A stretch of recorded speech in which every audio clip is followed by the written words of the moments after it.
Shalom saudara-saudara, di Minggu Advent yang pertama ini kita akan bersama-sama merenungkan firman Tuhan dari kitab Roma pasal yang ke-13 ayat yang 11 sampai dengan 14, dan tema kita adalah Hari Tuhan sudah mendekat. Apabila kita memahami dan membaca Roma 12 ayat 1 sampai 2, Rasul Paulus menasihatkan agar setiap orang percaya setidaknya melakukan dua hal. Yang pertama, setiap orang yang percaya harus mempersembahkan tubuhnya sebagai persembahan yang hidup, yang kudus dan yang berkenan kepada Allah, karena itu adalah ibadah yang sesungguh-sungguhnya. Lalu perintah yang kedua yang sama pentingnya adalah melakukan pembaharuan akal budi. Mengapa melakukan pembaharuan akal budi ini menjadi sesuatu yang sangat penting? Sebab dengan melakukan pembaharuan akal budi, setiap orang percaya akan memiliki kemampuan untuk membedakan manakah kehendak Allah, apa yang baik dan yang sempurna dan berkenan kepada Allah. Mengapa perintah mempersembahkan tubuh dan melakukan pembaharuan akal budi menjadi sesuatu perintah yang tidak dapat ditawar-tawar dan harus segera dilakukan? Dengan mempelajari konteks firman Tuhan, kita setidaknya akan menemukan dua alasan. Alasan yang pertama adalah karena saat ini kita sedang berada di tengah dunia yang penuh dengan dosa, atau dalam bahasa Alkitab adalah dunia yang gelap. Rasul Paulus menguraikan perbuatan kegelapan dunia itu dengan 3 golongan perilaku berdosa. Dan adanya perintah untuk menanggalkan perbuatan-perbuatan kegelapan di dalam bacaan dalam Roma pasal 13 ini menunjukkan bahwa kita tidak kebal dari perbuatan ini. Sebagai orang percaya, kita harus berjaga-jaga agar kita tidak terbujuk oleh dosa-dosa ini. 3 golongan perilaku tersebut dapat kita temukan pada ayat yang ke-13. Golongan yang pertama adalah pesta pora dan kemabukan. Makna dari pesta pora atau dalam bahasa Yunani ini namanya komos. Pada mulanya untuk menggambarkan aktivitas pesta panen pengumpulan buah anggur, di mana para petani dan memanen memanjakan diri mereka dengan pesta-pesta minuman yang berlarut-larut sampai larut malam. Kemudian dalam perkembangannya, kata pesta pora yaitu komos ini memiliki makna suatu aktivitas makan dan minum secara liar, penuh dengan nafsu dan seringkali berakhir dengan keributan. Rasul Paulus mencantumkan kemabukan dan pesta pora ini sebagai perbuatan daging dalam Galatia pasal yang kelima ayat 21. Golongan yang kedua adalah percabulan dan hawa nafsu. Percabulan di sini terjemahkan dari kata koite, itu memiliki makna hubungan seksual di luar pernikahan yang dilakukan secara berulang-ulang. Sedangkan hawa nafsu di sini adalah eselgeia, adalah suatu perilaku yang tidak mau mengekang diri dan cenderung memanjakan diri dalam ketidaksopanan tanpa hukum, artinya suatu yang sengaja melawan hukum. Baik percabulan maupun hawa nafsu merupakan perbuatan daging dalam Galatia 5:19 dan menjadi karakteristik dari orang-orang yang tidak percaya kepada Tuhan. Nah, Tuhan telah memberikan hubungan pernikahan sebagai tempat untuk hubungan seksual. Terlebih dalam aktivitas seksual apapun dalam pernikahan berarti partisipasi dalam perbuatan kegelapan. Demikianlah penjabaran dari Efesus pasal yang kelima ayat yang ketiga sampai dengan yang ke-12. Lalu golongan yang ketiga adalah perselisihan dan iri hati. Perselisihan dan iri hati merupakan dosa relasional yang sering dianggap sebagai bukan masalah besar. Tetapi dosa-dosa ini bertentangan dengan perintah kedua, yaitu kasihilah sesamamu manusia seperti dirimu sendiri. Dan kita semua perlu ingat bahwa setiap orang percaya masih berada di tengah dunia yang gelap seperti ini, di mana di dalamnya ada pesta pora dan kemabukan, percabulan dan hawa nafsu, perselisihan dan iri hati. Untuk itulah tindakan mempersembahkan tubuh dan melakukan pembaharuan akal budi menjadi sesuatu yang harus dilakukan, sebab firman Tuhan dalam 2 Korintus pasal yang ke-6 ayat 14 sampai dengan 15 secara jelas berkata bahwa gelap tidak mungkin menyatu dengan terang. Alasan kedua mengapa mempersembahkan tubuh dan melakukan pembaharuan budi menjadi sesuatu yang penting untuk dilakukan karena hari Tuhan akan datang segera. Inilah alasan yang kedua. Dalam teks firman Tuhan yang kita baca hari ini, Rasul Paulus menganalogikan kesegeraan hari Tuhan itu dengan beberapa analogi. Analogi yang pertama adalah seperti orang yang harus segera bangun. Di ayat 11, saatnya telah tiba bagi kamu untuk bangun dari tidur. Analogi yang kedua itu seperti rembang pagi hari. Ayat 12, hari sudah jauh malam, telah hampir siang. Dan di minggu Advent pertama ini, kita akan bersama-sama merenungkan apa saja yang perlu kita lakukan mengingat hari Tuhan telah begitu dekat. Mengingat hari Tuhan sudah dekat, maka bentuk konkret dari tindakan mempersembahkan tubuh dan melakukan pembaharuan akal budi adalah yang pertama, bangun dari tidur di ayat ke-11. Ayat 11 berkata, dibuka dengan kalimat, hal ini harus kamu lakukan karena kamu mengetahui keadaan waktu sekarang. Apakah yang Rasul Paulus maksudkan dengan kata hal ini harus kamu lakukan? Kata hal ini diterjemahkan dari kata tauto. Sesungguhnya menunjuk kembali kepada perintah yang dinyatakan dalam Roma 13 ayat 8 dan lebih tepatnya dijelaskan dalam Roma 13 ayat 8 sampai dengan yang ke-10, yaitu perintah untuk mengasihi atau mempraktekkan kasih terhadap sesamanya. Perintah mengasihi atau mempraktekkan kasih terhadap sesama itu harus segera dilakukan tanpa ada penundaan sedikit pun, oleh karena kamu telah mengetahui keadaan waktu sekarang. Ada dua kata penting yang perlu diperhatikan dan kita pahami bersama pada bagian ini, yaitu yang pertama kata mengetahui. Kata mengetahui diterjemahkan dari kata eido, di mana kata ini menunjukkan pada proses melihat secara fisik atau kasat mata, dan dapat dari penglihatan tersebut kita menjadi mengerti atau paham.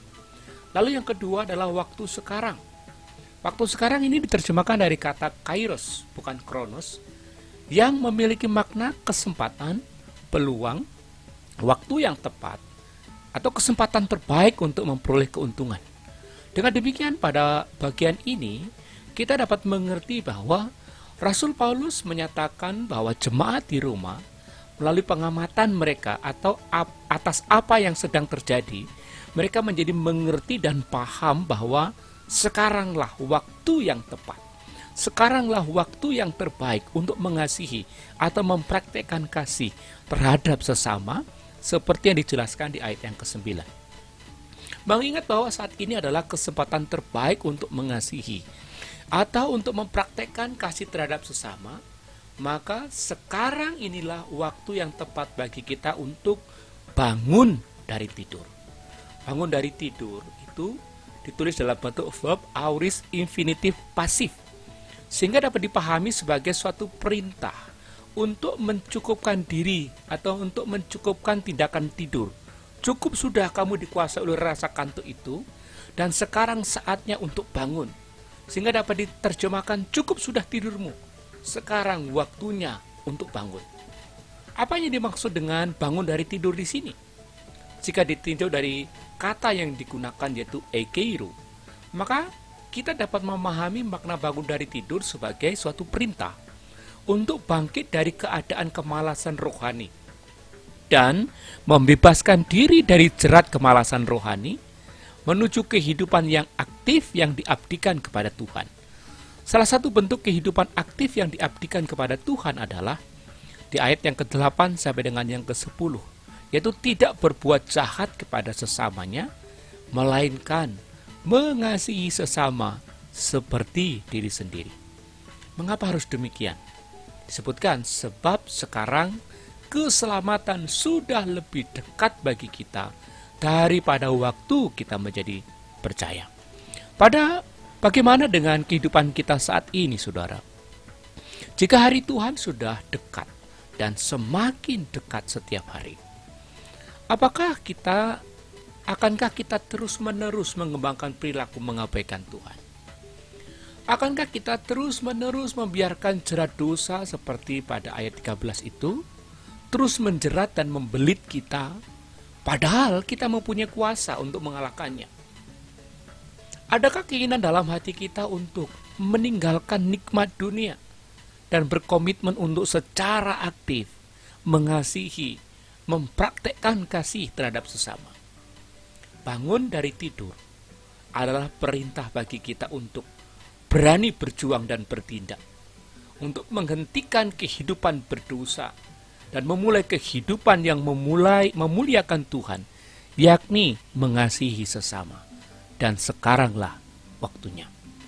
Hal yang kedua yang perlu kita lakukan, dan bentuk konkret dari mempersembahkan tubuh, adalah ayat 12 berkata, hari sudah jauh malam, telah hampir siang, sebab itu marilah kita menanggalkan perbuatan-perbuatan kegelapan dan mengenakan perlengkapan senjata terang. Hal yang kedua adalah buat pilihan yang radikal berdasarkan ayat 12. Konteks yang digunakan oleh Rasul Paulus pada ayat 12 ini adalah istilah di dunia militer ketika sedang di tengah medan pertempuran. Ini semacam panggilan luar biasa dan saatnya untuk melakukan serangan fajar. Dengan demikian, pesan yang ingin disampaikan oleh Rasul Paulus kepada kita semua adalah kita saat ini sedang berada di tengah-tengah medan peperangan rohani.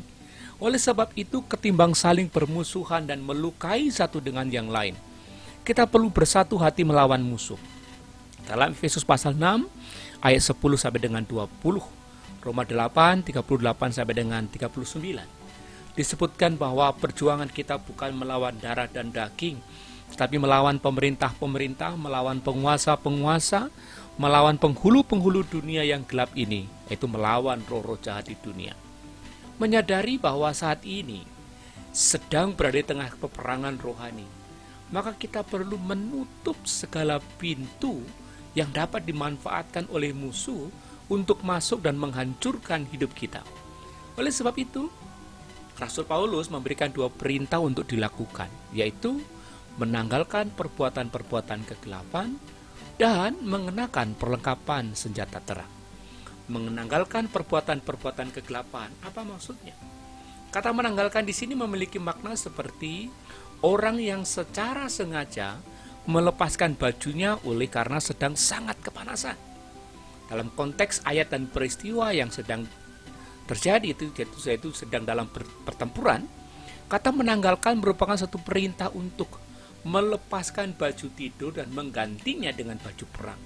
Maka pertanyaannya adalah, apakah yang harus ditanggalkan secara sukarela dan sengaja oleh setiap murid Kristus? Jawabannya adalah perbuatan-perbuatan kegelapan, seperti yang dimaksudkan dalam ayat 9, ayat 13, Galatia 5, ayat 19 sampai dengan 21, percabulan, kecemaran, hawa nafsu, penyembahan berhala, sihir, perseteruan, perselisihan, iri hati, amarah, kepentingan diri sendiri, percideraan roh pemecah, kedengkian, kemabukan, pesta pora, dan sebagainya. Kita harus dengan sengaja dan sukarela melepaskan perbuatan-perbuatan ini. Jika tidak, maka iblis akan memiliki pintu atau akses untuk meluluhlantakkan hidup kita. Hal yang kedua adalah mengenakan perlengkapan senjata terang. Kata mengenakan, enduo, memiliki makna seperti orang yang secara sadar membungkus dirinya sedemikian rapat dengan pakaian atau jubah sampai tidak kelihatan oleh karena cuaca dingin yang ekstrim. Maka pertanyaannya adalah, apa yang harus dikenakan oleh setiap murid Kristus secara sadar dan sukarela? Jawabannya adalah perlengkapan senjata terang, seperti yang disebutkan di dalam Efesus pasal yang ke-6 ayat 14 sampai dengan 17. Berikat pinggangkan kebenaran, berbaju sirahkan keadilan, berkasutkan kerelaan untuk memberitakan Injil damai sejahtera, perisai iman, ketopong keselamatan, pedang roh yaitu firman Allah. Menyadari bahwa saat ini kita sedang ada di tengah-tengah medan pertempuran rohani, maka dalam tanda kutip keselamatan dan kemenangan tubuh kita sangat bergantung kepada pilihan yang kita buat hari ini. Apakah kita bersedia membuat pilihan yang radikal, yaitu secara sadar dan sukarela, mau menanggalkan atau melepaskan perbuatan-perbuatan kegelapan dan mengenakan selengkap senjata Allah, apapun risikonya dan berapapun harganya? Nah, jika kita bersedia, maka pertanyaan selanjutnya adalah, dosa apa saja yang akan kita tinggalkan atau lepaskan? Ayat 9, 13, maupun Galatia 5 ayat 19-21 tadi. Yang kedua, apakah yang akan kita lakukan agar segera dapat mengenakan selengkap senjata Allah seperti yang dimaksudkan Efesus pasal yang ke-6 ayat 14 sampai dengan 17. Saudaraku, bentuk konkret dari tindakan mempersembahkan tubuh dan melakukan pembaharuan akal budi yang ketiga adalah hidup dengan sopan. Firman Tuhan pada ayat 13 berkata, marilah kita hidup dengan sopan seperti pada siang hari. Jangan dalam pesta pora dan kemabukan, jangan dalam percabulan dan hawa nafsu, jangan dalam perselisihan dan iri hati. Jika melihat konteks kalimat, maka hidup dengan sopan dapat dipahami sebagai kesopanan moral dalam berperilaku. Sehingga hidup dengan sopan dapat kita pahami sebagai suatu pilihan hidup, di mana setiap murid Kristus secara sadar memilih gaya hidup yang baik, sederhana, terhormat, dan mulia, oleh karena ia sadar bahwa hidupnya terbuka atau tidak ada satupun yang tidak teramati karena seperti pada siang hari. Kehidupan yang baik, yang sederhana dan terhormat mulia seperti apakah? Jawabannya adalah jangan dalam pesta pora dan kemabukan, jangan dalam percabulan dan hawa nafsu, jangan dalam perselisihan dan iri hati. Firman Tuhan dalam Efesus 5:8 menyebutkan bahwa sejak kita menerima Yesus Kristus sebagai Tuhan dan Juru Selamat, kita disebut dan menjadi anak-anak terang. Pertanyaan bagi kita sekarang adalah, ketika Tuhan datang menjumpai kita, adakah Ia mendapati kita telah dan sedang hidup dengan sopan? Adakah Tuhan mendapati kita memilih gaya hidup yang baik, yang sederhana, yang terhormat, yang mulia, seturut dengan firman-Nya? Jika hari ini Roh Kudus menyadarkan kita akan kehidupan yang telah dan sedang kita jalani, dan di mana kita merasa ada sesuatu yang salah atau tidak benar, hari ini adalah waktu yang Tuhan sediakan untuk memperbaiki apa yang salah dan memulai apa yang baik dan berkenan kepada Tuhan sebelum semuanya terlambat. Bentuk konkret dari tindakan mempersembahkan tubuh dan melakukan pembaharuan akal budi yang keempat adalah tinggal di dalam Kristus. Firman Tuhan pada ayat 14 dimulai dengan kata, tetapi kenakalah Tuhan Yesus Kristus sebagai perlengkapan senjata terang. Kata tetapi di sini memiliki makna pengontrasan, yakni oleh karena hari Tuhan akan segera datang dan posisi kita sedang di tengah medan peperangan, maka kenakanlah Yesus Kristus sebagai perlengkapan senjata terang dan jangan merawat dan menyediakan tubuhmu sebagai alat untuk memuaskan keinginan daging. Apa yang dimaksud dengan mengenakan Kristus? Kata mengenakan pada ayat 14 itu sama dengan ayat yang ke-12. Sehingga perintah mengenakan Kristus itu memiliki makna kita secara sadar dan sengaja membungkus diri atau hidup kita sedemikian rapat hingga kita atau hingga ego kita, hingga keakuan kita tidak lagi kelihatan. Hanya rupa Kristus yang kelihatan di dalam hidup kita, seperti dalam Galatia pasal 4 ayat 19. Lalu pertanyaannya adalah bagaimana caranya mengenakan Kristus sebagai perlengkapan senjata terang? Jawabannya adalah dengan kita memutuskan untuk selalu tinggal di dalam firman Tuhan. Yohanes 15 ayat 1 sampai dengan 8. Setiap hari kita memutuskan untuk hidup dipimpin, dikendalikan, dan dikuasai oleh firman Tuhan. Dengan hidup seturut firman Tuhan, maka kita tidak tertipu oleh tipu daya daging, sehingga kita rela menyerahkan anggota tubuh kita untuk senjata kegelapan. Dengan firman Tuhan, kita dapat mematikan segala tipu muslihat iblis. Hari ini kita akan memasuki minggu Advent yang pertama. Minggu yang mengajak kita mempersiapkan diri dalam menantikan menyambut hari Tuhan yang kian mendekat. Dengan pertolongan Roh Kudus, mari kita persiapkan diri sebaik mungkin dengan cara bangun dari tidur. Jangan lagi kita membiarkan diri kita terlena oleh nikmat dunia.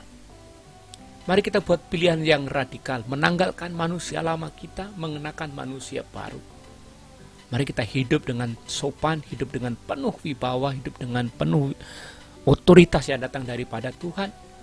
Dan setiap hari mari kita biarkan diri kita untuk dipimpin dan dipengaruhi serta dikuasai oleh firman Tuhan. Tuhan Yesus memberkati kita semua. Maranatha.